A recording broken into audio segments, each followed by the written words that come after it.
ছোট পর্দার জনপ্রিয় অভিনেত্রী এবং মডেল আসনা হাবিব ভাবনা। বড় পর্দাতেও সরব উপস্থিতি রয়েছে তার। মডেলিং এবং অভিনয়ের পাশাপাশি লেখালেখি ও নাচেও বেশ পারদর্শী তিনি। শুধু তাই নয়, ভাবনা ছবিও আঁকেন দারুণ।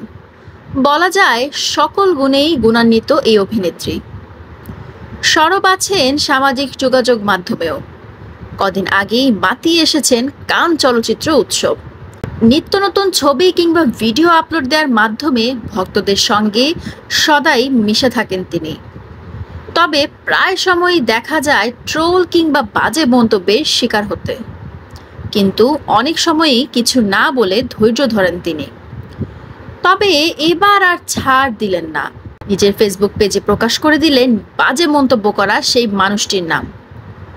সম্প্রতি ভোরের কাগজে দেওয়া এক সাক্ষাৎকার শেয়ার দিয়েছিল, কিন্তু সেখানে মামুন মিয়া নামের একটি আইডি থেকে মন্তব্য করা হয়, আরও একটু নিচু হয়ে বসলে ভালো লাগতো বেশ।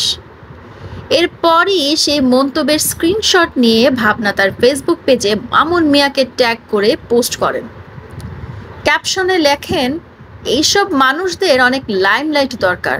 মামুন মিয়া সে তার ফেসবুকে লিখে রেখেছেন ডিজিটাল ক্রিয়েটর। তার পরিবার, প্রেমিকা, বউ, বন্ধু সবার দেখা দরকার সে কেমন কমেন্ট করে বেড়ান। এরপরই নিন্দার ঝড় বইতে থাকে সেই পোস্টে মন্তব্যের ঘরে। ছোট পর্দায় দীর্ঘদিনের অভিনয়ের পর 2017 সালে ভয়ঙ্কর সুন্দর সিনেমা দিয়ে চলচ্চিত্র ক্যারিয়ার শুরু করেন ভাবনা। সম্প্রতি বেশ কয়েকটি সিনেমা নিয়ে ব্যস্ত সময় পার করছেন তিনি।